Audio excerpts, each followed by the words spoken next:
Bonjour à toutes et à tous.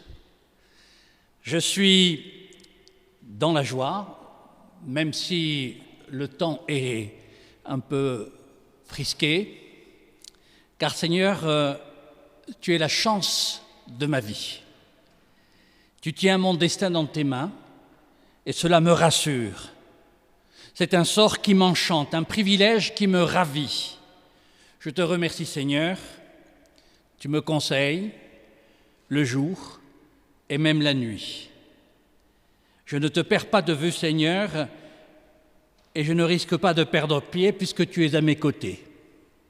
C'est pourquoi j'ai le cœur en joie, j'ai l'âme en fête. Je suis en parfaite sécurité, tu ne m'abandonnes pas et même tu me fais savoir le chemin de la vie. On trouve une joie entière en ta présence, un plaisir infini à tes côtés. Je te remercie Seigneur et te bénis pour ta petite église française rassemblée ici ce matin, aujourd'hui, en lien avec le peuple des croyants, ton peuple. Amen. Nous n'avons toujours pas le droit, la permission de chanter, mais on a la permission d'écouter.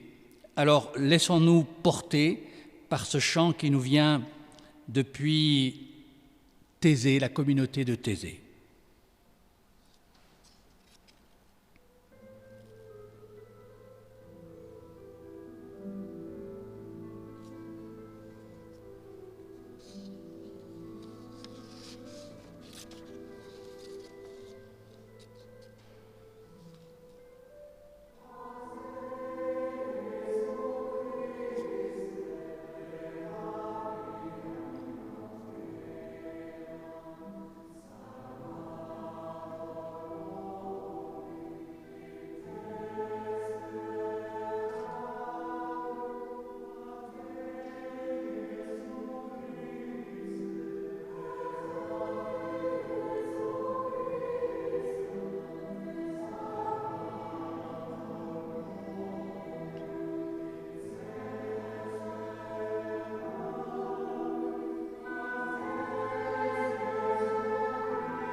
Ouvrons nos cœurs à la présence de l'Esprit de Dieu qui fait monter en nous la foi d'Abraham, la fidélité de Moïse, la sagesse de Salomon, la patience de Job, le courage d'Élie, la persévérance de Jérémie, l'enthousiasme de Pierre, l'espérance de Paul et par-dessus tout, de l'amour de Jésus, maintenant et pour toujours.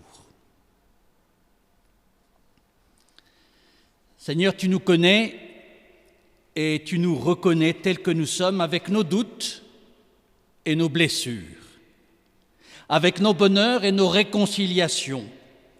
Nous sommes des êtres d'ombre et de lumière. et toi tu nous bénis et tu nous renouvelles. Pardon Seigneur pour toutes les fois où nous doutons de ta présence à nos côtés. Pardon pour toutes les fois où nous ne te reconnaissons pas dans le visage du prochain que tu nous adresses. Pardon pour toutes les fois où nous perdons le sens de ta paix au cœur des événements de notre vie et de notre société. Que ta grâce légère nous permette de dépasser les lourdeurs de notre cœur pour nous mettre joyeusement en marche. Amen.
Le Seigneur est tendresse et amour.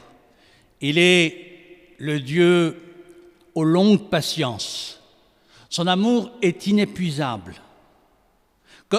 Comme le levant éloigne du couchant, il éloigne de nous tous notre fragilité, ce qu'on appelle notre péché. Bénis le Seigneur, ô mon âme, et n'oublie aucun de ses bienfaits, car il pardonne, il guérit, il te couronne de fidélité et de tendresse. Amen. Et nous écoutons maintenant « Aimer, c'est tout donner ».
Aimer, c'est tout donner. C'est quelque chose qui a perdu de sa valeur aujourd'hui. Aimer son prochain, aimer son ennemi, nous dit même l'Évangile, chose pas si simple que ça pour notre fragilité humaine. Et pourtant, ce qui nous donne les forces pour entreprendre ce chemin-là, ce sont les Écritures.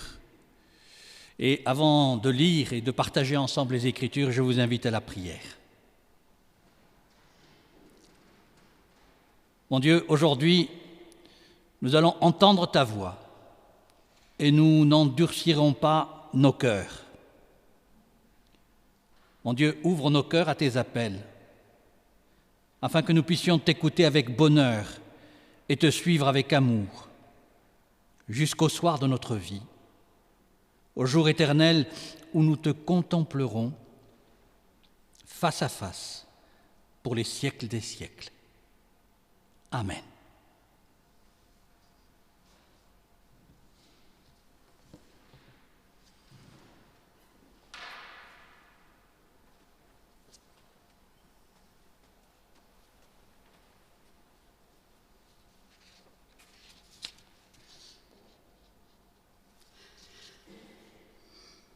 Première lecture, Actes chapitre 28, versets de 1 à 6.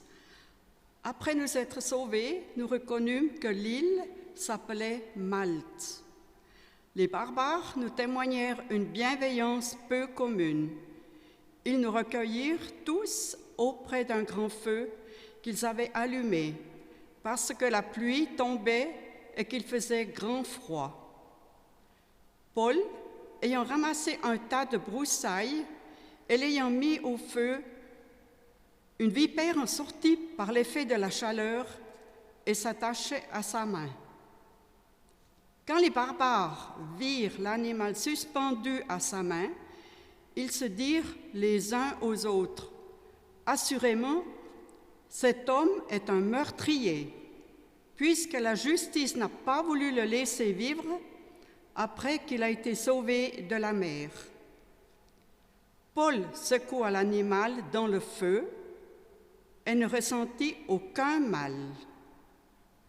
Ces gens s'attendaient à le voir enfler ou tomber mort subitement.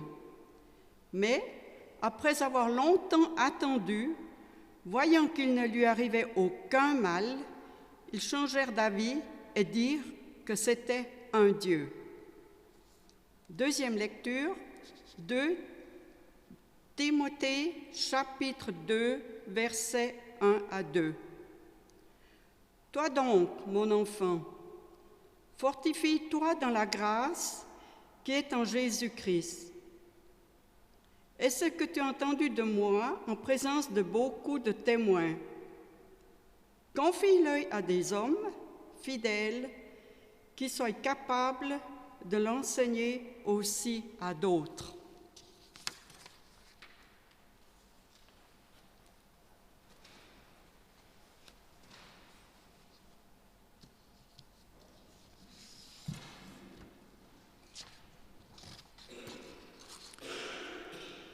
Fortifie-toi. Ce conseil de Paul dans l'épître à Timothée, ce conseil donc qu'il prodigue à son disciple Timothée, nous pouvons l'entendre où que nous soyons sur le chemin de la vie. Les jeunes peuvent l'entendre. Nous faisons tout ce qui est en notre pouvoir pour préparer nos enfants, pour ceux qui ont des enfants, à affronter l'existence. Leur monde sera très différent du nôtre. Ses exigences, ses problèmes ne seront pas moindres que ceux que nous connaissons et réclameront beaucoup de force. Les adultes peuvent l'entendre. Fortifie-toi. Toutes sortes de défis et de charges pèsent sur ceux qui sont aux responsabilités aujourd'hui. Il faut beaucoup de force pour avancer avec l'obligation de la performance et la compétition généralisée et la responsabilité face à la pandémie. Je ne sais pas comment font certains ministres de la Santé face à ce problème. Quoi qu'ils fassent, ils sont sous le feu de la critique. Il y a toujours quelqu'un pour dire « c'est pas bien, moi j'aurais pu faire mieux ». Fortifie-toi. Les personnes âgées peuvent l'entendre, ce fortifie-toi. Vieillir, c'est apprendre à renoncer. Renoncer demande beaucoup de force. J'en sais quelque chose, j'adore le football. À un moment donné, avec l'âge, il m'a fallu renoncer au terrain de foot et me contenter de mon fauteuil pour regarder ça à la télévision. Renoncer. Vieillir, c'est renoncer et il faut être fort pour accepter cela. Ce fortifie-toi nous parle de force de caractère, force d'âme. C'est le conseil d'un éducateur, étant entendu que l'éducation continue bien au-delà de l'école. Un éducateur sait combien cette force est déterminante pour atteindre les buts que l'on se fixe. C'est un conseil de bâtisseur qui est valable pour tout le monde et à n'importe quel âge. Ce fortifie-toi parle en pointillé de l'être accompli que nous devrions devenir à partir de l'enfant qu'on a été. Et la sagesse populaire a une formule en France qui résume ce programme. La véritable force consiste à dominer son être. Et les catéchismes en ont une autre assez voisine. Aimer Dieu de toutes nos forces. C'est faire en sorte que tous nos actes aient pour motif de lui plaire. Le juste chemin est donc celui qui mène vers l'adulte idéal, à ce héros capable de surmonter et de se surpasser sa propre volonté. Ce chemin, on le balise de quelques points. On dit « obéissez à ces quelques points et moyennant cette obéissance, vous deviendrez des âmes fortes. » Voilà ce qu'on nous dit. C'est ce qu'on dit en début d'année. Si vous fixez ces quelques points et que vous accomplissiez ces quelques points, vous deviendrez des caractères forts. On parie toujours sur les forces humaines. Fortifie-toi et ta force suffira. L'Écriture a une manière bien différente d'envisager l'être humain. Elle part de Dieu et non de l'homme. La force est à Dieu. Et c'est ce que nous rappelle souvent le psalmiste. Je relève d'abord que l'Écriture évite de parier sur les seules forces de l'être humain. Elle replace les situations les plus ordinaires dans la perspective de la transcendance divine. On lit dans le livre du Deutéronome ce passage qui dit « Garde-toi de dire en ton cœur, ma force m'a obtenu ces richesses. Souviens-toi du Seigneur ton Dieu, c'est lui qui te donne de la force. » J'ai réussi dans ma vie. Je pense ne devoir ma réussite qu'à moi-même. Je suis content de moi. Je dois pourtant me demander qui en secret m'a fortifié. Ai-je un projet à réaliser que je n'oublie pas de demander à Dieu son aide, car la force est à lui. Voyez-vous, ce fortifie-toi aujourd'hui résonne pour moi de manière extrêmement forte, vraiment. Lorsque j'entends à travers les médias toute la détresse des étudiants, enfermés dans leur chambre en France, dans 8 mètres, 10 mètres carrés, allant du lit à leur bureau, du bureau à leur lit, enfermés sans contact, ayant perdu aussi les capacités de gagner leur vie pour payer les frais au quotidien, il y a une véritable détresse. Si tout ne reposait que sur nos propres forces. Et on le sent aussi dans ces aumôneries d'étudiants où l'aumônier essaye de rappeler cette parole et communiquer sur quoi doit aussi cet étudiant ou cette étudiante reposer son désespoir.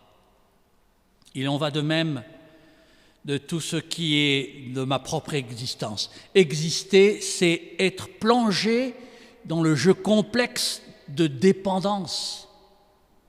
Je ne peux persévérer dans mon être qu'en recevant à chaque instant des forces qui ne viennent pas de moi. Je ne suis pas un être indépendant, je suis un être autonome, mais pas indépendant. Je dépends de l'univers. Je dépends de l'air, de l'oxygène, je dépends de la lumière, je dépends de la nourriture, je dépends de l'eau, le battement cardiaque. Je suis un être qui reçoit son être d'un autre. Il en va de même dans la vie morale, dans la vie spirituelle.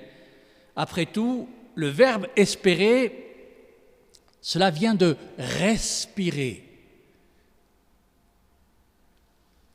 Aussi, ne suffit-il pas de commander, tu vas faire ceci, tu dois faire cela, tu dois te comporter ainsi. Quand on n'y arrive pas, quel remède propose-t-on? Comment fait-on? Tendre encore plus sa volonté jusqu'au prochain obstacle, voyez-vous? C'est ce que demande aujourd'hui. C'est la solution toute faite. Mais si on ne le peut tout simplement pas, en fait, quand on n'y arrive pas, que faut-il faire? Une trop forte tension mène souvent à la cassure. La cassure, c'est la dépression. C'est le désespoir, c'est l'angoisse. C'est le sentiment qu'on n'a plus les forces en soi pour aborder l'existence. Quand nous ne pouvons plus nous porter nous-mêmes, laissons-nous porter. Fortifie-nous, toi que nous appelons notre Père qui es aux cieux. L'Écriture sait que l'être humain est parcouru par une faille essentielle qui le traverse, qui menace de réduire à néant ses meilleures ressources. Une faille dont il est indispensable de tenir compte. Il y a en moi une faiblesse fondamentale qui, à la longue, se transforme en passif et que je traîne, tant bien que mal, derrière moi.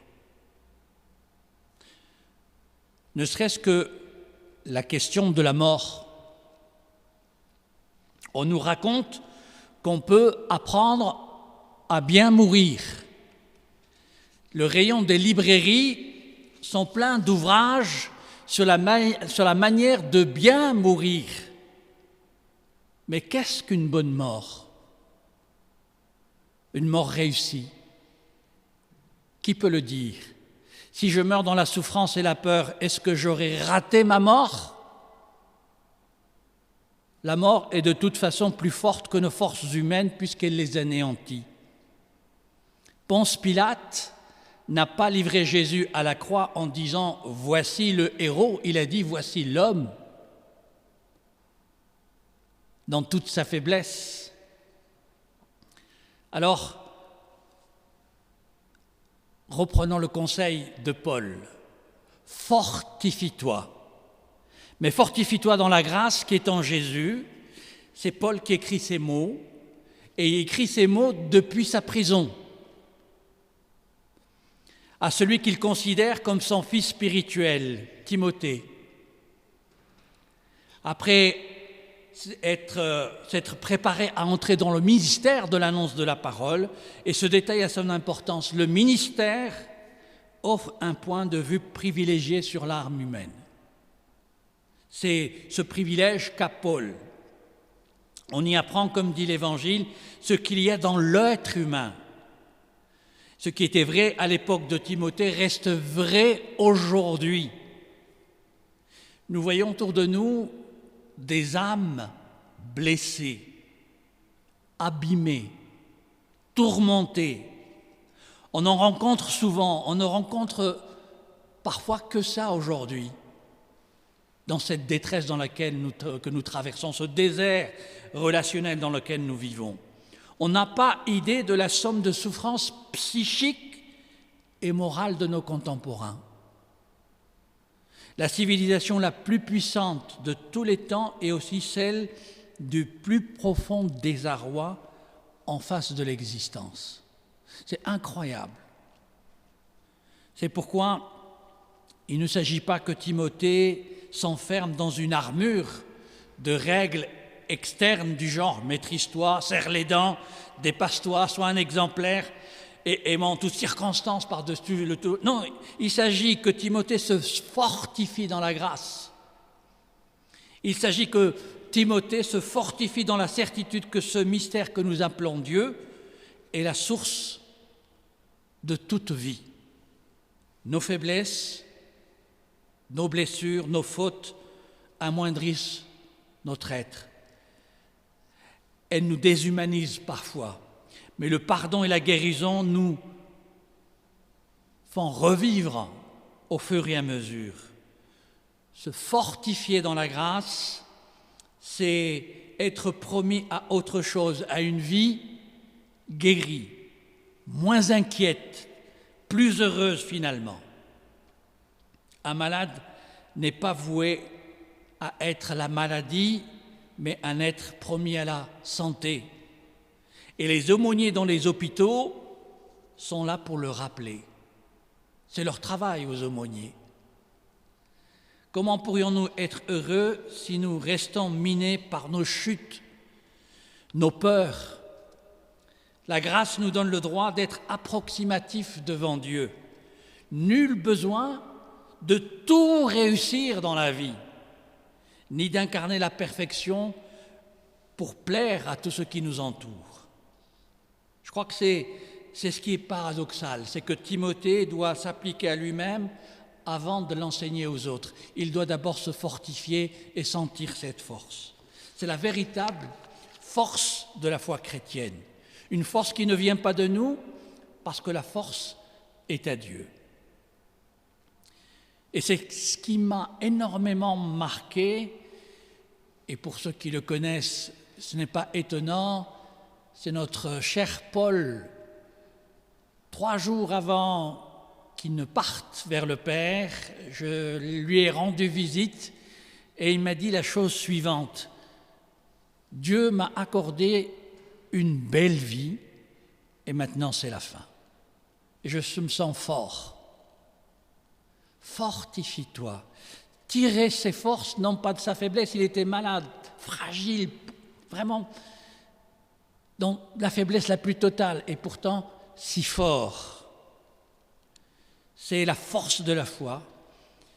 Il peut y avoir un petit risque parfois d'idolâtrie, il faut faire attention, celle de croire que Dieu nous rend tout-puissants. Et c'est ce qui se passe dans certaines communautés, par exemple. J'aime bien regarder les différentes sensibilités chrétiennes, et je regardais à travers une chaîne américaine, il y a une semaine, un prêcheur vedette d'une télé-réalité qui est mort après avoir été mordu par un serpent à Sennett au cours d'une cérémonie religieuse. Il était fervent adepte d'un mouvement fondamentaliste dont l'un des rituels les plus frappants est la manipulation de serpents dangereux. Ce mouvement prétend s'inspirer de l'histoire de Paul sur l'île de Malte. C'était la première lecture qu'on a faite. Et il pensait survivre sans dommage à la morsure d'une vipère en la prenant et de ce serpent à Sennett. On s'inspire de cette histoire. On dit que Paul a survécu sans dommage à la morsure d'une vipère alors qu'il ramassait du bois pour faire du feu. Mais les Actes des Apôtres, qui racontent cette anecdote, ne la présentent pas comme un miracle de la foi. Il y a de la place pour l'interprétation. Ce pourrait tout aussi bien un coup de chance qui a servi à la prédication de Paul. La vipère n'est pas mortelle à tous les coups. C'est une affaire d'acceptation de soi. Ce n'a rien à voir avec de la superpuissance, mais de la grâce. Alors, vous pouvez accepter ce qui vous manque parce que la promesse de Dieu de ne pas tenir compte de ce qui vous manque est indéfectible. Se fortifier dans la grâce n'a rien à voir avec un fantasme de surpuissance. Cela signifie autre chose, c'est une affaire d'acceptation de soi. Vous pouvez accepter d'avoir peur parce que Dieu est courageux pour vous et il faut nous l'entendre. Vous pouvez accepter vos chutes parce que Dieu vous relève. Vous pouvez accepter de ne pas être capable d'aimer tout le monde parce que Dieu vous aime par-dessus tout. Vous pouvez même accepter d'être dans le doute et l'irrésolution spirituelle parce que Dieu croit en vous. Puisez votre force dans la grâce qui est en Jésus-Christ. Alors, pour ce dimanche, pour les jours à venir, pour les mois, les années à venir, quel que soit notre âge, laissez résonner ce conseil de l'apôtre Paul. Fortifie-toi. Amen.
Je vous invite à écouter ce cantique qui s'intitule « Prends ma main dans la tienne » et vous pouvez le fredonner pour ceux qui le connaissent.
Je vous invite à la prière d'intercession.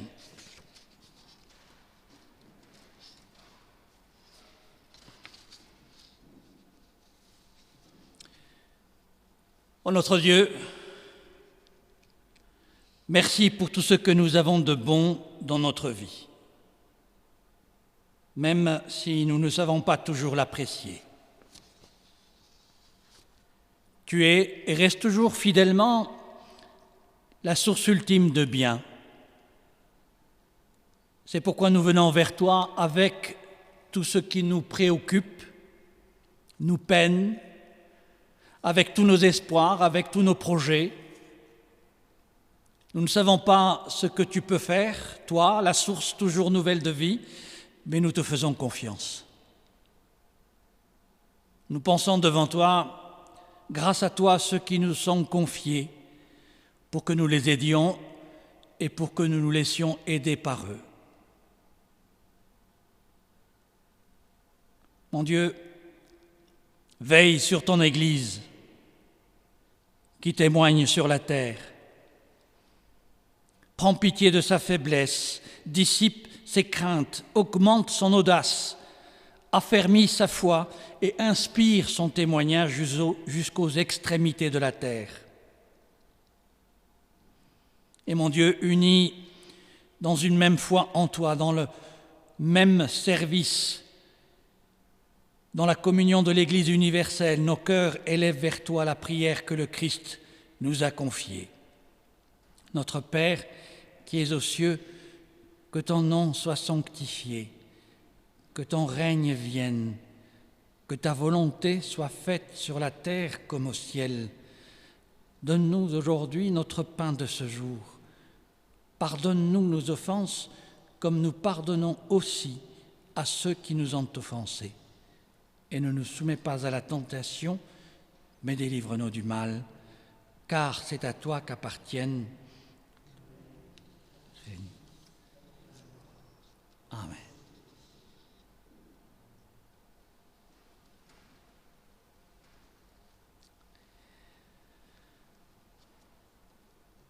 C'est le moment des annonces, rien de particulier, sinon que notre conseil s'est tenu jeudi dernier et que nous commençons déjà à réfléchir pour notre prochaine Assemblée générale, dire que l'année 2020 s'est relativement bien terminée, mais si vous voulez en savoir plus, on vous donne rendez-vous juste après Pâques.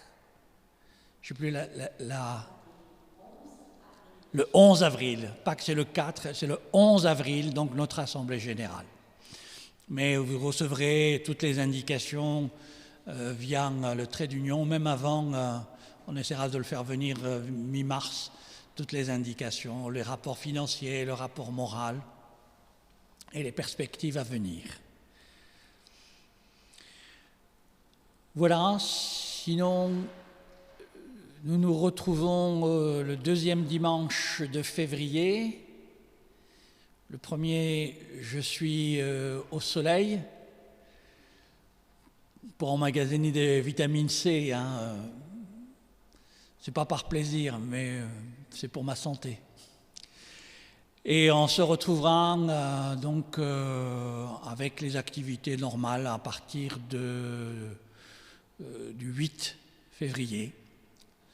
Le 15 février, nous avons notre animation biblique, donc toujours des découvertes à partager ensemble. Voilà. Je n'ai rien oublié, d'autres.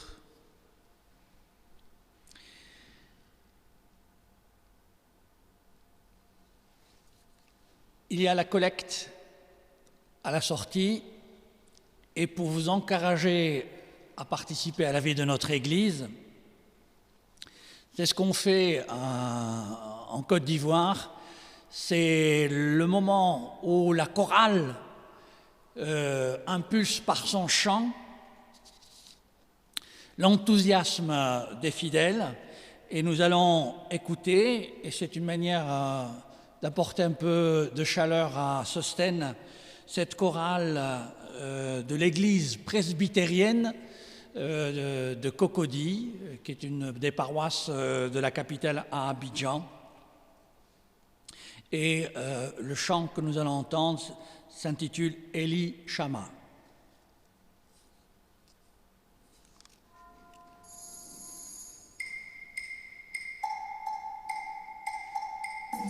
C'est chanté dans l'église, hein.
Alors je vous fais tout entendre, hein, mais pour ceux qui veulent l'entendre en entier, vous me le dites, je vous ferai parvenir.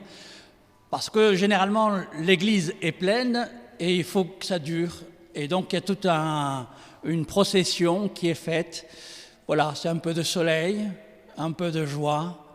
Et ça nous situe aussi dans le cadre de l'Église universelle. Nous ne sommes pas seuls, nous sommes des frères et sœurs dans une grande famille.